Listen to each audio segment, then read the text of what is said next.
नमस्कार। वक्त तो चला है दोपहर की 2 का। आपके साथ मैं हूं स्वप्निल। किसान आंदोलन का आज 26वां दिन है। हर दिन के साथ यह कहा जाता रहा कि कुछ राज्यों के किसान ही आंदोलन का हिस्सा हैं। इसे एक बड़ा चैलेंज मानते हुए न्यूज 18 ने यह तय किया कि हम पहुंचेंगे हर राज्य, केंद्र शासित राज्य तक और जानेंगे क्या है देश भर के अन्नदाताओं का मूड।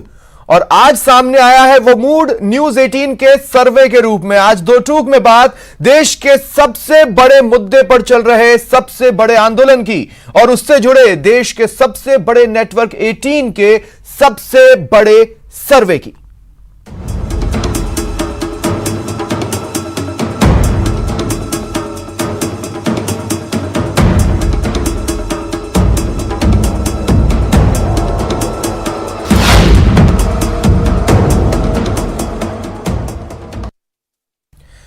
दरअसल सर्वे में हमने कुछ सवाल किए और उसके आधार पर एनालाइज करने की कोशिश की कि मूड लोगों का क्या है, किसानों का क्या है, लोगों की राय क्या थी।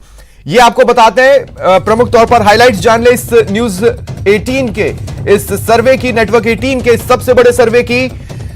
सर्वे में जो सवाल थे किसानों से पूछे गए उसके आधार पर 56.59% किसान आंदोलन खत्म करने के पक्ष में, 53.6% किसान कह रहे हैं कि कृषि सुधार कानून सही है, वो उसका समर्थन करते हैं। वहीं 30.8% किसान कृषि सुधार कानून के विरोध में है। 15.8% किसानों की विरोध पर कोई राय नहीं है, न ही वो उसका समर्थन कर रहे हैं और न ही उसका विरोध। इधर 48.71% किसान ऐसे रहे जिन्हें लगता है कि कृषि सुधार कानून का जो विरोध है वो राजनीति से प्रेरित है। और इधर 32.59% किसान राजनीतिक विरोध से असहमत है। उनका कहना है कि यह विरोध राजनीतिक नहीं है। 18.70% किसानों की इस पर कोई राय नहीं है, न ही वो इसे राजनीतिक तौर पर उकसाया गया आंदोलन कह रहे हैं और न ही उसे वो किसी और चश्मे से देख रहे हैं। 52.69% किसानों की राय है कि किसान अपनी जिद छोड़ें, सरकार से बात कर समझौता करें। इधर 60 से ज्यादा, लगभग 61% किसानों की राय है कि नए कानून के तहत बेहतर मूल्य मिलेगा। और चलिए सर्वे के सारे हाइलाइट्स और तमाम पॉइंट्स आप लगातार ग्राफिक्स के जरिए देखते रहेंगे। इस वक्त मेरे साथ जो गेस्ट पैनल जुड़ रहा है डिस्कशन के लिए, उनसे इंट्रोड्यूस करवा देता हूं। कांग्रेस विचारक वरुण पुरोहित जी मेरे साथ जुड़ रहे हैं, बीजेपी नेता पंकज मीणा जी मेरे साथ जुड़ रहे हैं, कृषि विशेषज्ञ विजय सरदाना जी मेरे साथ जुड़ रहे हैं, वरिष्ठ पत्रकार श्याम सुंदर शर्मा जी मेरे साथ जुड़ रहे हैं। आप सभी का स्वागत है न्यूज 18 राजस्थान पर। विजय सरदाना जी, मैं आपसे शुरुआत करना चाहता हूं। देखिए, इस सर्वे के कई सारे निष्कर्ष अपने अपने स्तर पर निकाले जा सकते हैं, लेकिन एक बात जो किसान लगभग मान रहे हैं कि वक्त था चेंज का, वक्त था आधुनिकीकरण का। यह कहना बिल्कुल गलत होगा कि किसान भला नहीं मांग रहे थे। दरअसल पिछले कई सालों से भले के लिए मांग किसान उठाते रहे और वो आधुनिकीकरण रिफ्लेक्ट हो रहा है।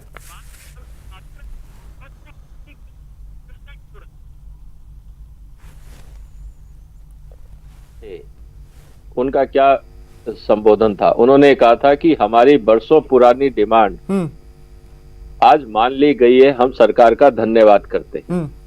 आप इंटरनेट पे जाइए, पुराने जो वरिष्ठ नेता रहे हैं, टिकैत साहब रहे हैं, बाकी लोग रहे हैं, उनकी हमेशा ये मांग रही कि साहब बिचौलियों ने हमको खा लिया, आप लोग हमें बाजार क्यों नहीं देते। उनकी तो हमेशा डिमांड ये रही थी कि आप एपीएमसी हमारे हवाले कर दो, क्योंकि माल हमारा है, हम बेच लेंगे, हमें बिचौलिए की क्या जरूरत है। तो आज तक सरकारों ने एपीएमसी किसानों के हवाले क्यों नहीं करी, जबकि किसानों का माल है, किसान बेच रहे हैं, राज्य सरकारें किसानों के हित में काम करना चाहती हैं। तो जब पता है कि बिचौलिया किसानों का शोषण करता है तो एपीएमसी मंडी राज्य सरकारों का क्षेत्र है। आज भी अगर राज्य सरकार चाहे तो एक लाइन का कानून बना सकती हैं कि आज से सारे लाइसेंस और जितनी मंडियां हैं वो किसानों के हवाले। ये छोटा सा काम सरकारें, राज्य सरकारें क्यों नहीं कर रही, मुझे आज तक ये बात समझ में नहीं आई। और यही बात है कि किसान चाहता था बाजार अपने पास लाना, आज तो ये सर्वे के आंकड़े आपको नहीं चौंका रहे? कर देते। मेरे को नहीं चौंका रहे, क्योंकि किसान हमेशा यही तो मांगता रहा। और क्या किसान क्या मांग रहा था? आज वो कहता है मैं 5 रुपए की सब्जी बेचता हूँ मंडी में, मेरे को बाजार में 40 रुपए की सब्जी कस्टमर खरीदता है, ये बीच का पैसा जाता किसके पास है? ये आप और हम कितने सालों से ये बात कर रहे थे कि किसान का शोषण कौन कर रहा है। अगर ये नहीं होता, ठीक है, अगर किसानों का शोषण नहीं हो रहा होता, क्या कांग्रेस अपने मैनिफेस्टो में लिखती कि हम मंडियों से मुक्ति देंगे? बताइए आप मुझे, क्या कांग्रेस ने बिचौलियों के लिए लिखा था या किसानों के लिए लिखा था मैनिफेस्टो में? या जितनी पॉलिटिकल पार्टीज ने जो संशोधन किए वो बिचौलियों के लिए किए या किसानों के लिए किए? ठीक है विजय जी, मैं आगे आपके पास आता हूं। वरुण पुरोहित जी, आपको लाना चाहता हूं। देखिए, मैं ये कहना चाहता हूं कि इस सर्वे के सपोर्ट में एक घटनाक्रम कांग्रेस से जुड़ा हुआ है, वो ये कि 2 करोड़ हस्ताक्षर कांग्रेस अब तक जुटा नहीं पाई है। जुटा ली होती तो ढोल पीट चुका होता।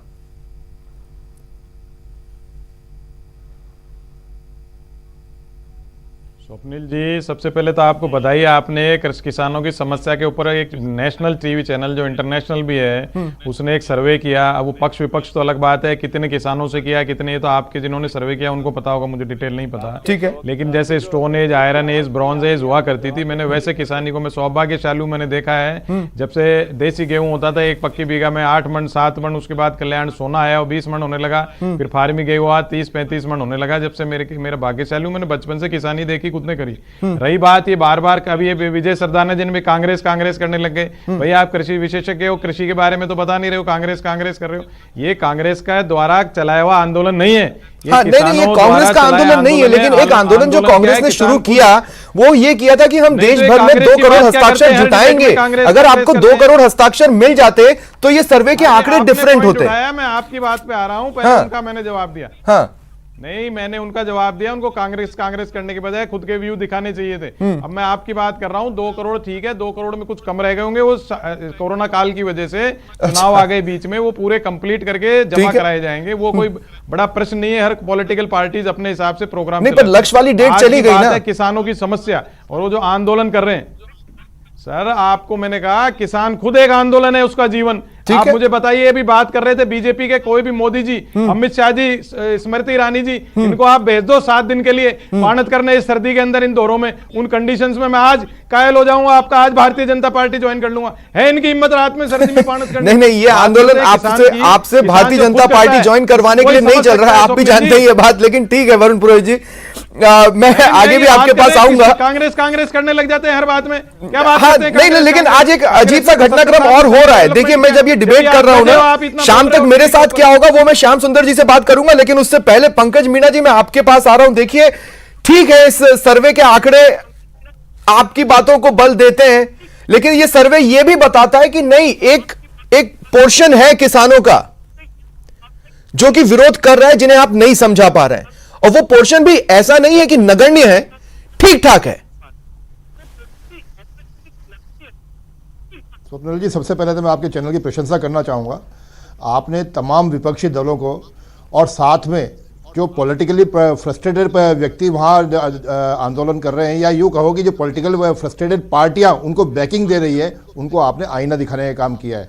वास्तविकता में सत्य यही है कि 60% किसान आज भी इस बिलों की तारीफ कर रहा है, प्रशंसा कर रहा है और चाहता है कि जल्दी से जल्दी कानून लागू हो। केवल 30% किसान ही जो पॉलिटिकली फ्रस्ट्रेटेड है उनके द्वारा भड़काए लोग 30% कम नहीं होता है कि सही शायद ही किसान का उन 30% के प्रति भी केंद्र की जिम्मेदारी बनती है। अरे सुनिए, वो 30% को 26वें दिन तक एंटर नहीं होना चाहिए था। पॉलिटिकली फ्रस्ट्रेटेड लोग बैठे वहां पे, आप मैं आपसे कह रहा हूं कि 30% भी, जहां तक बात है स्वप्निल जी, हाँ, नगण्य नहीं होता। 30.8% नगण्य नहीं होता। बिल्कुल, आपकी जिम्मेदारी बनती है उनके प्रति। आप जिस बात को कहना चाह रहे हैं मैं उस बात को बिल्कुल ऐसा है। हाँ। मैं आप जो बात कहना चाह रहे हैं मैं बिल्कुल उस बात के समर्थन में हूं कि 30% किसान फिर भी जिनको ये बिल समझ में नहीं आया, भारतीय जनता पार्टी की सभी जगह किसान चौपाल के माध्यम से उस तरह के उस किसान वर्ग को समझाने का प्रयास कर रहा है। मैं स्वयं 4 जगह किसान चौपाल करने गया और जब किसानों को हमने ये विषय समझाया कि आज हमारी मजबूरी है कि हम केवल एपीएमसी मंडी में जाके माल बेच सकते हैं, और इन कानून के आने के बाद में हमारे पास ग्राहकों की भरपूर मात्रा होगी, और जब ग्राहक ज्यादा होंगे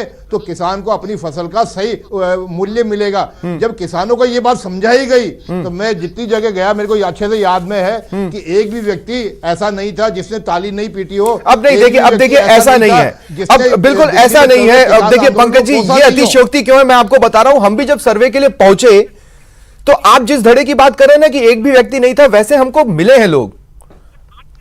तो इतना भी ये मीठा मीठा गप गप वाली स्थिति नहीं है सर्वे में। मैं स्वप्न जी उस चीज से इनकार नहीं कर रहा। हाँ, मैं उस चीज से इनकार नहीं कर रहा। हाँ, ऐसे लोग हैं, परंतु वो लोग वो हैं केवल जिनको अभी तक इसका सत्यता मालूम नहीं है, इससे लाभ क्या होने वाला है उनको मालूम नहीं है। जब हम जाके बताते हैं कि किसानों का, हमने किसान चौपाल के माध्यम से जब किसानों को बताया कि आज किसान आंदोलन का 26वां दिन है, मेरा आपसे बस इतना सा ही कमेंट है। पंकज जी मैं आगे आपके पास आऊंगा। श्याम सुंदर शर्मा जी, आज देखिए मैं आपसे ये कह रहा हूं श्याम सुंदर जी कि बड़ी टिपिकल स्थिति है। जिस सर्वे पर मैं डिबेट कर रहा हूं, मैं जानता हूं शाम तक मुझे गोदी मीडिया के रूप में पोर्ट्रे कर दिया जाएगा, लेकिन मुझे जानने वाले जानते हैं कि मैं कैसी जर्नलिज्म करता हूं या कैसी नहीं करता हूं। लेकिन इसके बावजूद मैं ये कहना चाहता हूं श्याम सुंदर जी कि ये एक आईना तो दिखा रहा है सर्वे, ऐसा नहीं है कि वो आईना दिखा नहीं रहा है। देखिए स्वप्निल जी, आपने सर्वे केवल कितने का किया है? 2412 लोगों के, लेकिन हर जगह जाकर 412 लोगों से आप सर्वे करके रिजल्ट निकाल लोगे, ये संभव नहीं है। क्योंकि मौजूदा स्थिति में देखिए किसान विरोध में है। अब पंकज जी, क्योंकि पंकज जी उन्हीं से बात करना चाहते हैं जो बीजेपी वाले होते हैं, इनके पास कांग्रेस वाले आते नहीं है। लेकिन किसान आंदोलित है, क्योंकि शुरुआत में आपके जब अकाली दल आपसे अलग होके गया तो ये समझ में आ गया कि देखिए श्याम सुंदर जी, आज दरअसल सुबह से हम इस पर लाइव कर रहे हैं, जगह जगह किसानों की चौपाल लगाकर हम उनसे बातचीत कर रहे हैं। और आप विश्वास मानिए, सर्वे जितने लोगों पर किया गया उससे इतर भी मैक्सिमम इसी परसेंटेज के आसपास रिएक्शंस हमें किसानों के मिल रहे हैं। नहीं, श्याम सुंदर जी को मैं बताना चाहूंगा, गांव में जब जाते हैं तो वहां कोई बीजेपी कांग्रेस नहीं होता, वो नहीं पंकज जी सब होता है, जो सारे किसान होते हैं। रुकिए पंकज जी, रुकिए आप अब श्याम सुंदर जी को बोल लेने दे पहले आप। हाँ श्याम जी बोलिए। खुद की पार्टी थी, अकाली दल आपके साथ। नहीं पंकज जी प्लीज श्याम जी को अपनी बात तो रखने दीजिए। मैंने उनको यहाँ पर एक पत्रकार की हैसियत से बिठाया, मैं भी चौंका था इस सर्वे के रिपोर्ट से, मैं ये साफ साफ कह देना चाहता हूं। इसके बावजूद भी श्याम जी बोलिए। देखिए स्वप्निल जी, क्योंकि अभी सुप्रीम कोर्ट में मामला भी चल रहा है। सुप्रीम कोर्ट ने कहा कि किसान शांतिपूर्वक, ये पहला आंदोलन ऐसा है कि शांतिपूर्वक चल रहा है। देखिए किसानों की शहादत बड़ी हुई है, आज भी एक किसान ने आत्महत्या की है। तो ये सारी स्थितियां निश्चित रूप से देश में जिस प्रकार का वातावरण आज कायम है, आप देखिए कि जो जिस तरह का आंदोलन पहले होता था, लाठी चलती थी, गोली चलती थी, बहुत सारी चीजें होती थी, लेकिन अब इस बार ऐसा आंदोलन नहीं था। सुप्रीम कोर्ट ने साफ कहा है कि जब तक आंदोलन उग्र नहीं होगा और लोगों को परेशानी नहीं होगी, क्योंकि देखिएगा वहां सुप्रीम कोर्ट में गए थे इस आंदोलन को समाप्त कराने।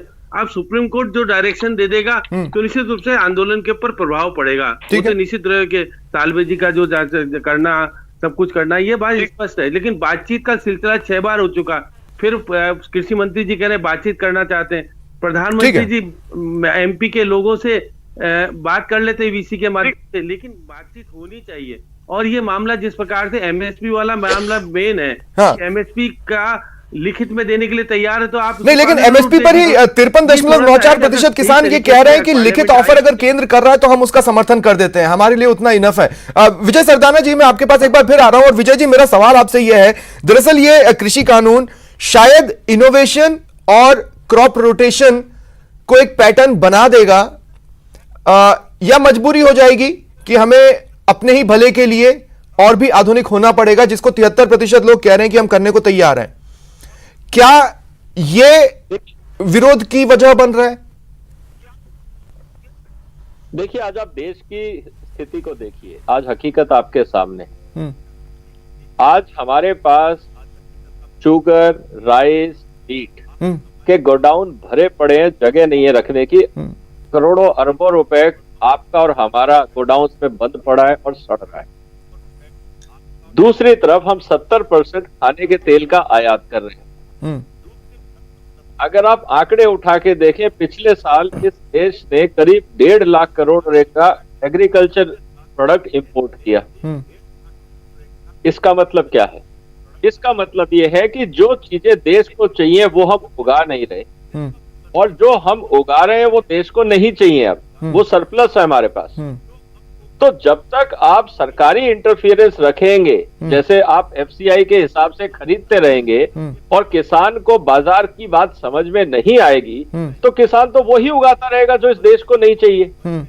या तो हमें एफसीआई को बदलना होगा कि भाई एफसीआई का काम अब गेहूं अनाज नहीं खरीदना है, अब एफसीआई सिर्फ तिलहन खरीदे, या तो हम ये काम करें ताकि देश में तिलहन का उत्पादन हो, या हम किसानों को ये आजादी दें कि आप डिसाइड करो जहां पे आपको अच्छा मिलता है आप वो उगाओ। ठीक है। तो जब आज आप उसी खेत की बात करो, आप राजस्थान में हो, राजस्थान में 2 फसलें मैं आपको उदाहरण देता हूं। गेहूं का एमएसपी है 1975, ठीक। आपके सरसों का एमएसपी है 3850। आज गेहूं का आप कहते हो हमें रेट नहीं मिलता, लेकिन उसी खेत उसी सीजन में जब सरसों पैदा होती है, आज सरसों चल रही है 50 से 60 रुपए के बीच में। इसका क्या मतलब है? किसान गेहूं छोड़ के सरसों पे क्यों नहीं गया, जबकि सरसों में ज्यादा मुनाफा है जी। ये बात हमें किसान को समझानी होगी कि आप अगर एफसीआई और एमएसपी के भरोसे रहोगे, आपका भला होने वाला नहीं है। आपको बाजार समझोगे तो जिस किसान ने सरसों उगाई, आप उससे इस बार इंटरव्यू लो और उसको पूछो कि सरसों में आपको एफसीआई नहीं खरीदता है, आपने सरसों लगाई, फायदा हुआ या नुकसान हुआ, और उसी का इंटरव्यू का गेहूं वाले किसान से करो। आपके सामने दोनों चीजें स्थिति समझ में आ जाएंगी कि उसी देश में 2 किसान उसी राज्य में किसने फायदा कमाया और किसने नुकसान उठाया, यही तो फर्क दिखाना है हमें किसानों को। ठीक है, तो देश की स्थिति ऐसे ही सुधरेगी। वरुण पुरोहित जी, इसमें एक सवाल जो जुड़ा था सर्वे का, जिस पर लोग 56% लोगों ने कहा है कि हाँ वो ये जानते हैं कि कई विपक्षी नेता ऐसे हैं जब वो सत्ता में थे तो उनके वादे इसी तरह के कानून के थे, उनकी बातें इसी तरह के कानून के आसपास थी, एग्जैक्ट वैसी हो ना हो, लेकिन उनको ये लग रहा है कि पूर्व के वादे यानी कांग्रेस के जो वादे थे वो इसी टाइप के थे। स्वप्निल जी, आपका सर्वे ये बात बताता है कि आप जनता के पास गए, किसानों के पास गए। अगर ये पार्लियामेंट का सेशन चलाते, उसमें डिस्कशन होती, उसके बाद कानून बाहर आता, निकल के बिल कन्वर्ट होता कानून में, एक्ट में, तो ये चीज आती नहीं, आंदोलन नहीं होता। मैं आपको बता रहा हूं, इन्होंने पार्लियामेंट जल्दी में बुलाया, जल्दी में कोरोना काल में फटाफट उसको करके और राज्यसभा में वोटिंग भी नहीं कराई, पास कर दिया। हर आदमी के मन में शंका उत्पन्न हो गई। और किसान आज के टाइम में कोई अनपढ़ गंवार नहीं है। आपके चैनल देखते हैं, आज आपका सर्वे भी देख रहे होंगे किसान, किसानों को पता है कि हमारे हित में क्या है, हित में क्या नहीं है। और अभी गेहूं सरसों की बात सरदाना जी कर रहे थे, मेरी मिट्टी में मूंगफली हो सकती है तो मूंगफली करूंगा भाई, सरसों कैसे करूंगा? कहीं से इंपोर्ट करके मिट्टी लाके थोड़ी डाल दूंगा। अरे मार्जिनल किसान के पास इतने साधन नहीं होते हैं जो आप कह रहे हो साहब वो कर देंगे, ऐसे कर देंगे, वैसे कर देंगे। आपको पार्लियामेंट में डिस्कशन करना चाहिए था। 1 महीने चलती पार्लियामेंट, इतना बड़ा सुधार, आप इतने बड़े पैसे, क्या बात कर रहे हो आप? किसान अरे भाई क्या पैसा लगता है? मैंने खेती करी है खुद ने, आप लगा दो मेरी जमीन में, दूसरी फसल लगा दो मेरी जमीन में आकर के, आप लगा सकते हो मेरी जमीन में दूसरी फसल लगा दो। आप किसी विशेषज्ञ हो तो चलो ना मेरे खेत में लगा दो। आप, मैं कब मना कर रहा हूँ? जितना पानी होगा जमीन में उसी हिसाब से तो लगाओगे आप फसल। आप चावल थोड़ी लगा दो मेरे खेत में, ये बात मैं नहीं समझ सकता। मैंने खुद खेती करी है, आप बेकार बात मत करो। ठीक है इसमें वरुण पुरोहित जी, पार्लियामेंट चलाते, आप डिस्कशन करते, किसान संगठनों से आ गई आपकी बात वरुण जी, आ गई आपकी बात। लेकिन आज 65 करोड़ किसानों की मैं बहुत दिनों बाद मैं ये कहना चाहता हूं कि किसान पर डिबेट जाती है तो पंकज मीणा जी अधिकतर दबाव में दिखते हैं, आज बार बार मुस्कुराते हुए दिख रहे हैं, सिर्फ इस सर्वे के आंकड़ों की वजह से। नहीं सर्वे स्वप्निल जी, मेरा मुस्कुराना केवल इसलिए है कि वरुण जी ने जो उदाहरण दिया वो बड़ा हास्यास्पद था। ये कहते मेरी जमीन में मूंगफली होती है पर सरसों नहीं होती। करा लो ना हास्यास्पद का, खेती करो, पता लग जाएगा कौन सी मिट्टी में क्या होता है। क्या बात कर रहे हो? हंसी की बात है कि चिकनी मिट्टी में क्या होता है, काली मिट्टी में क्या होता है, बूढ़ा मिट्टी में क्या होता है? ठीक है, बताओ आप टीवी के ऊपर। ठीक है, वही बता रहा हूँ, वो बताओ। वरुण जी बोलने तो दे उनको। अरे आप लगा लो बिहार की फसल। अरे शोर मत करो, सुनो तो सही में बताता हूँ। पंकज जी आप मुझसे मुखातिब रहे, आप मुझसे बोले। वरुण जी प्लीज रुकिए। आप ये खेती करने की बात करते हैं जबकि इनको ये मालूम नहीं है कि सरसों तो रबी में होती है और मूंगफली खरीफ में होती है। और सौभाग्य से दोनों बालू मिट्टी के अंदर ही होती है, दोनों बालू मिट्टी में होती है, सरसों और मूंगफली दोनों बालू मिट्टी की है। आप शोर करके अपना मजाक बना सकते हैं। नहीं, वास्तविकता यही है, किसानी की बात नहीं नहीं। करते। वास्तविकता यही है कि जिस प्रकार का सैंपल आपको यहाँ दिखने को मिल रहा है कि कांग्रेस को किसान और किसानी से कोई वास्ता नहीं है, दूर दूर का कोई वास्ता नहीं है। ये केवल भड़का के, ये झूठ बोल के केवल सत्ता पे बैठना जानते हैं, इसके अलावा उनको वास्तविकता नहीं है। नहीं, लेकिन पंकज जी फिर देखिए, अब देखिए पंकज जी, क्या ये देखिए पंकज जी एक बात बताइए, क्या ये फैक्ट नकारा जा सकता है कि राजस्थान के किसान अपना बाजरा हरियाणा में नहीं बेच पाए? क्या ये फैक्ट नकारा जा सकता है? देखिए वास्तविकता तो यह है कि राजस्थान के वर्तमान में जो सरकार है उसको किसानी से और किसानों की कोई चिंता नहीं है। देखिए मैं मंशा और इंप्लीमेंटेशन की बात कर रहा हूं। अरे मैं आपकी मंशा और इंप्लीमेंटेशन की बात कर रहा हूं। शर्म करो यार, आपको क्या अरे आराम से पंकज जी, डिबेट हो रही है, आप शोर कर रहे हो। आप थोड़ी बहुत शर्म नहीं है आपको? अरे थोड़ी बहुत तो लाज शर्म रखो। किसानों की चिंता कर रहे हो आप, किसानों का झूठा ढकोल। नहीं, देखिए मैं फिर कह रहा हूं, देखिए इतना सुपर एक्साइटेड होने की जरूरत नहीं है, हम आराम से बातचीत कर रहे हैं, हम आराम से बातचीत कर रहे हैं। वरुण जी रुकिए, पंकज जी किसानों को मुद्दे टीवी पे आएगी तो मंजूर नहीं है, ये इसी प्रकार से लगातार बोलते रहेंगे। नहीं, किसानों की किसी प्रकार की परवाह नहीं है। ठीक है। श्याम सुंदर जी मैं दोबारा आपके पास आ रहा हूं। प्रकार के शोर श्याम सुंदर जी कोशिश नहीं करते। मैं मेरा एक बार बात पूरी कर दूं तो पंकज जी शॉर्ट में कीजिए और जल्दी कीजिए, बात पूरी कर दूं। हाँ बिल्कुल। अगर इनको चिंता होती तो निश्चित रूप से बाजरा खरीदने का प्रस्ताव भेजते। अगर इनको वास्तव में किसानों की चिंता होती तो ये अभी जो नहीं, मैं सिर्फ ये कह रहा हूं कि हरियाणा खरीद लेता, किसानों को बिजली मंशा और इंप्लीमेंटेशन देते, परंतु वास्तविकता में इनको किसानों की कोई चिंता नहीं है। आपके जहां राज्य हैं, दिन में दिला दो। विजय जी कुछ कहना चाह रहे हैं, देखिए इसी बात पर विजय जी कुछ कहना चाह रहे हैं। जी विजय जी क्या कह रहे हैं आप? श्याम जी मैं आ रहा हूं आपके पास। विजय जी क्या जोड़ रहे हैं आप? बिजली आपका विभाग है। देखिए इस मुद्दे पे मेरी हरियाणा के अधिकारियों से बात हुई थी, मैं आपको सच बताता हूँ। उनका ये कहना था कि हमने जो स्टेट परचेज करेगा, राज्य सरकार जो परचेज करेगी वो हमारी स्कीम हमारे किसानों के लिए है। अगर राजस्थान का किसान आके हरियाणा की मंडी में व्यापारियों को बेचना चाहता है, हमें कोई एतराज नहीं है, लेकिन राज्य सरकार तो सिर्फ अपने राज्य के किसानों का खरीदेगी ना। हुआ क्या, ये सारे आड़तियों ने राजस्थान से बाजरा खरीदा और सरकार को बेचने की कोशिश की, इसलिए राज्य सरकार ने मना किया। व्यापारियों को बेचने में कोई एतराज नहीं है। ये तो बात सही है कि अगर आज राजस्थान की सरकार कहती है कि मैं राजस्थान के किसानों के लिए स्कीम चला रही हूं और उसमें पूरे देश के लोग आके राजस्थान की सरकार को बेचने लग जाए, नहीं तो विजय जी मुझे स्पष्ट कीजिए, विजय जी मुझे एक स्पष्ट कीजिए, क्या अब एक यूनिवर्सल मार्केट की बात नहीं हो गई थी इंडिया के अंदर? देखिए यूनिवर्सल दो चीजें हैं। हाँ। एक है राज्य सरकार की अपनी जरूरत, हाँ। और एक है ओपन मार्केट। ठीक, आपके लिए ओपन मार्केट हमेशा हर जगह अवेलेबल है। ठीक है। राज्य सरकार की जो अपनी खरीद है, जो सरकारी खरीद है, वो अपने राज्य के किसानों के लिए है। दोनों में फर्क है, आप मिक्स नहीं कर सकते, क्योंकि राज्य सरकार अपने सीमित साधनों से अपने गरीब किसानों की हेल्प करना चाहती है। ठीक है। उसमें दूसरे के राज्य के कैसे किसान घुस सकते हैं? ठीक है, ये तो गलत है। ठीक है। श्याम जी मैं आपके पास आ रहा हूं। ओवरऑल देखने में मैं ये नहीं कहूंगा कि किसानों को भड़काया जा रहा है, क्योंकि किसानों ने अपनी तरफ से मंच को राजनीतिक चेहरों से दूर रखा है, लेकिन फिर भी उनके मोटिवेशन के पीछे अगर कोई चीज है तो वो सोचने पर मजबूर शायद ये सर्वे कर रहा है। सोचने में कोई बुराई नहीं है। देखिए स्वप्न जी, ये बात तो सही है, किसानों ने पहली बार राजनीतिक लोगों को कहा कि आप बात नहीं करेंगे, हम बात करेंगे, ये बात सही है। लेकिन जो वन नेशन वन मार्केट की बात मोदी जी करते हैं तो हरियाणा के मुख्यमंत्री और मध्य प्रदेश के मुख्यमंत्री को समझ में आती नहीं है। और सरदारा जी बार बार कह रहे हैं आप प्रधानमंत्री जी की बात को लागू नहीं कराओगे पूरे देश पे, आप अलग अलग राज्यों की बात कर रहे हो। ये बात समझ में सबके आती है। राजस्थान 40% बाजरा उत्पादित करता है, यहाँ खपत ही नहीं होगी, यहाँ खरीद के करेंगे क्या?